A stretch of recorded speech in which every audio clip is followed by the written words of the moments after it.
There was once a Brahmin devotee of Krishna named Arjuna Mishra, who read many scriptures and many commentaries on the Gita and Bhagavatam. He read the Gita every day, and while reading, many spiritual sentiments would arise within him. He wrote his realizations and desired to publish them so that ordinary people would be able to easily understand them. In this way he engaged in bhajan. From the beginning of his life he never took any employment. He would only beg for 1 hour each day, and the rest of the time he would study the scriptures, take Harinam and perform Shravanam Kirtanam. He married, and he and his wife were very content together, living on whatever Bhagavan gave them. They had no material desires at all. They only read the Gita and contemplated spiritual topics. In the early afternoon, when most people take their lunch, he would go begging. His wife would prepare whatever he collected, and the couple would subsist solely on that. Before going out on this day, he had been writing down the meaning of the Gita verses one after another. He then came to this verse.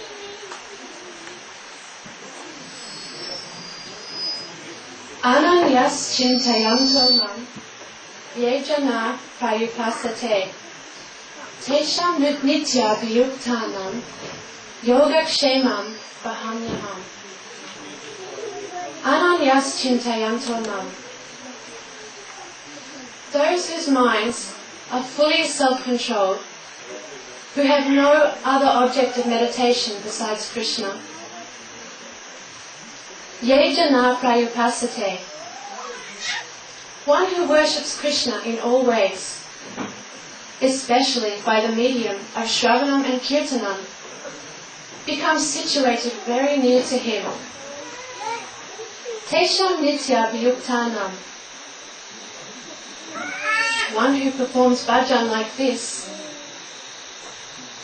one who performs bhajan fixed in this way, the result is for the happiness of Krishna, not for themselves. Even if a person of bad conduct engages in this sort of exclusive bhajan, then Krishna will accept him. But if this exclusive sentiment is not there, then Krishna will never reveal himself. For those who have exclusively taken shelter of Krishna, he is their protector and maintainer. Without him, there is no other. Yogakshemam bahamyaham. Krishna is saying that for his devotees who perform bhajan like this, he will supply all their requirements and even collect them and carry them himself. How can this be? This is not right. Why, I am now an old man, over 70 years old. Up until today, Bhagavan has never directly looked after us like this. We have been engaged in exclusive bhajan, and today there is not a single mouse in the home. Why? Because there is no food in the house. We have nothing in our home, not even any foodstuffs for today's meal. I will go out and beg, and whatever I acquire, we will take that only. Isn't Bhagavan seeing this? Is he not within the hearts of all souls, witnessing everything? Certainly he hasn't taken care of us, as he is saying in this verse.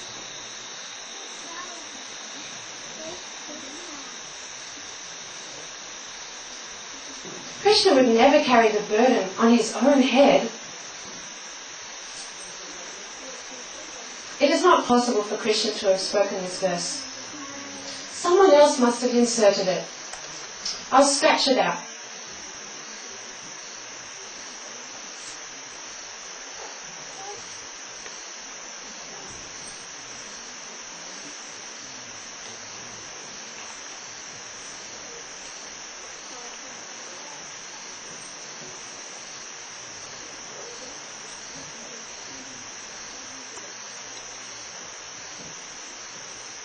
Does anyone have any alms for this Brahmin?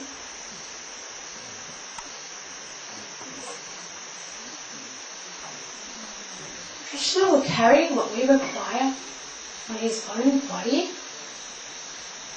Perhaps he would inspire a Brahmin, a king,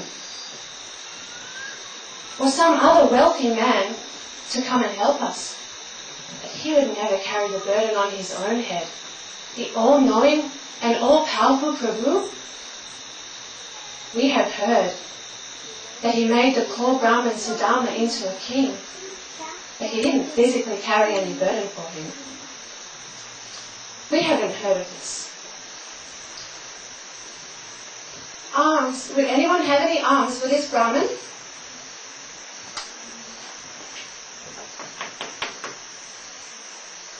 Dear sir, do you have any alms for this Brahmin? No, not today, I'm sorry. We have run out of everything.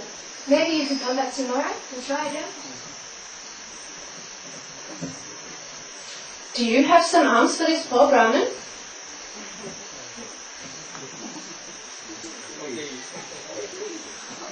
Do you have some alms for this poor Brahmin?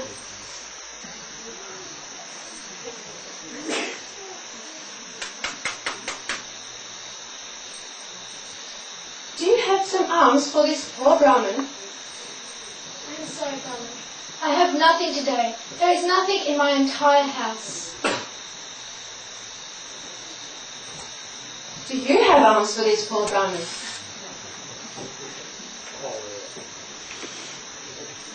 Hey! Go away at once! What are you doing now?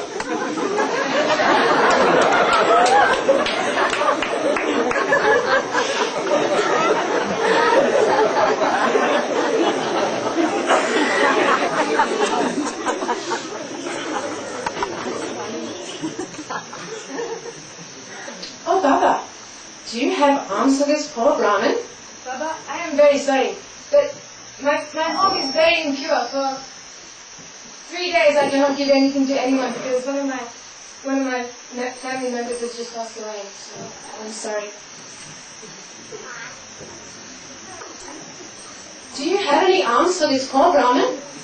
I don't have anything, and I won't give you anything anyway. Go away. I'll fetch a dog after you.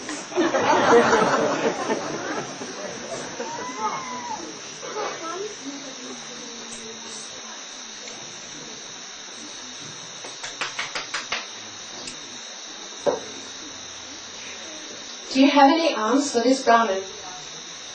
No, I haven't even a single grain of rice in my entire house. I'm sorry.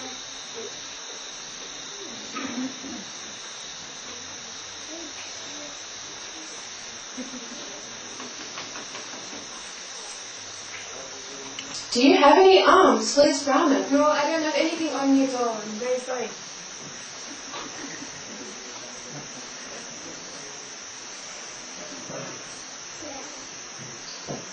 It must be the will of the Lord.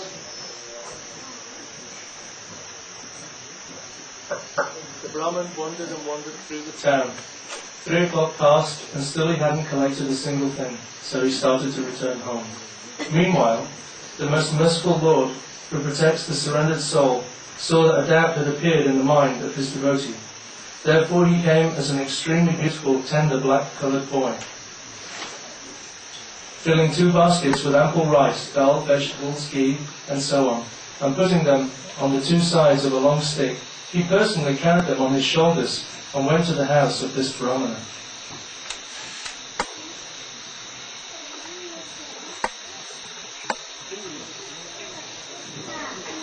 Guru Ananti, O wife of my Gurudev, please open the door. What?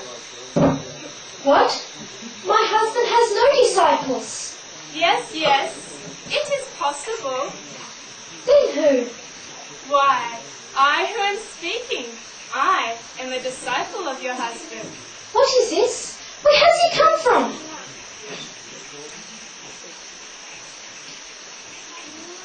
Mother, Guruji has sent me. We have obtained all these things today. He grabbed me and sent me here, saying that he will be coming very soon. I asked him if he could please wait a minute so I could get a drink of water, but he said, No, you can get water and all of that later. Go immediately to my home. But seeing that I am such a young boy, still, he loaded all of this on me and sent me here. My dear boy, please come inside.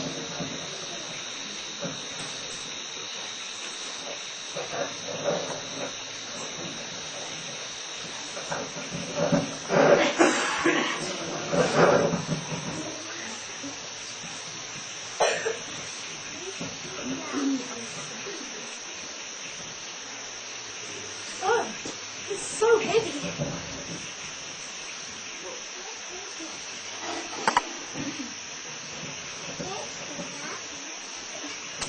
How beautiful is his face? How can this... How transcendent... How can this transcendental colour...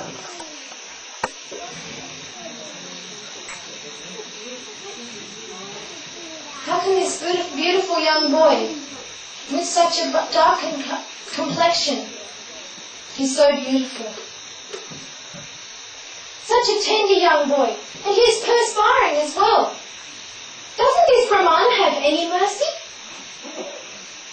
He himself will come empty-handed, and he has loaded everything on this poor boy. He has no mercy.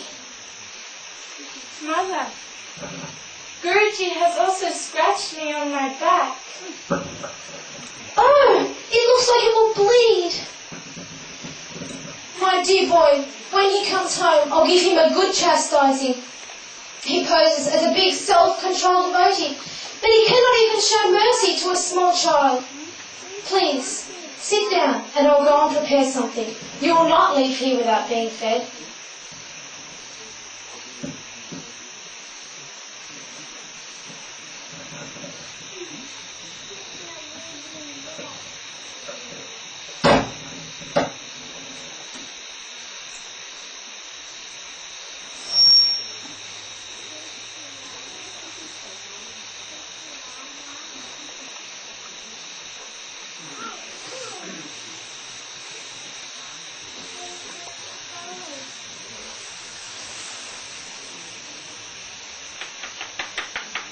Open the door. Have you brought anything? You have come empty-handed? You loaded everything on that poor boy and then scratched him with your nails.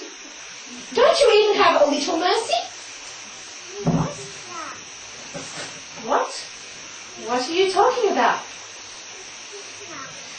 You know very well that boy on whom you loaded everything, what you had collected and sent here. I don't know anything of this.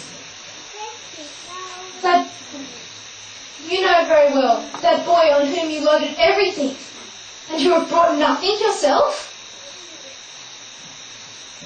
Where is he then? Come inside and see.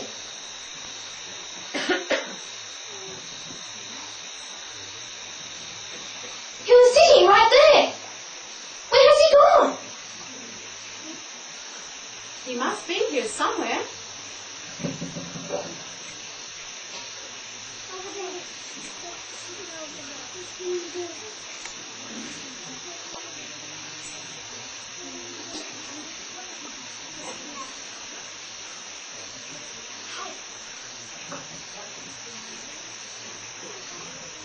This yellow thread must have been from the cloth he wore. He was such a beautiful young boy with a dark complexion. Yellow cloth? Yellow cloth? Yes.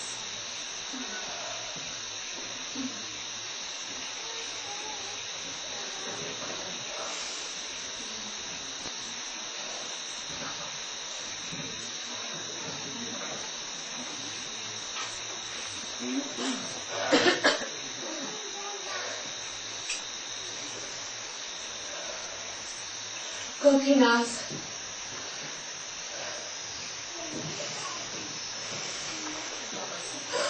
Gopinath. My dear, you are so fortunate. Today, you have met Sri Gopinath personally.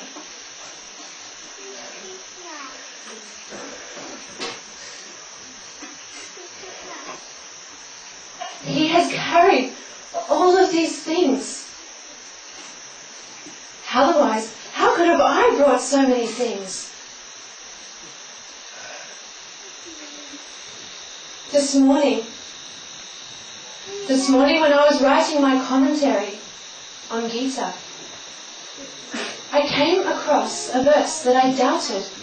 I doubted the words of the Supreme Personality of Godhead, Sri Gopinath. And I crossed those words out, 3 lines with red ink. And that is why he has scratches on his back.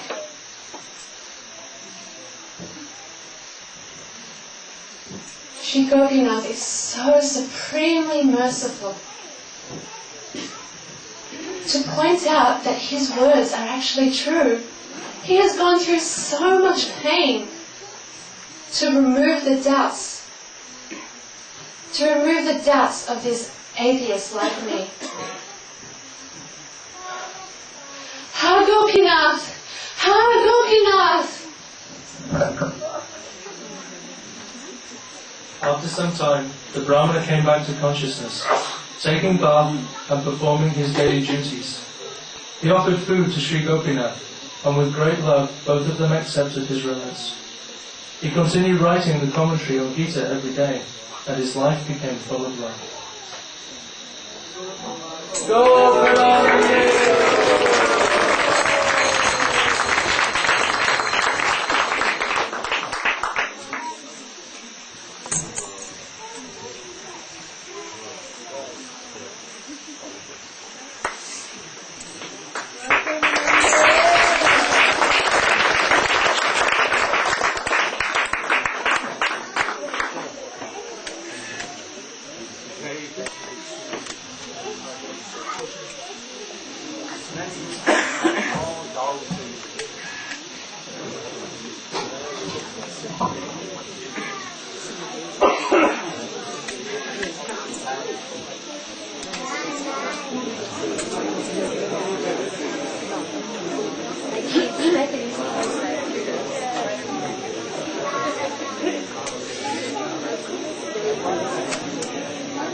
Yeah.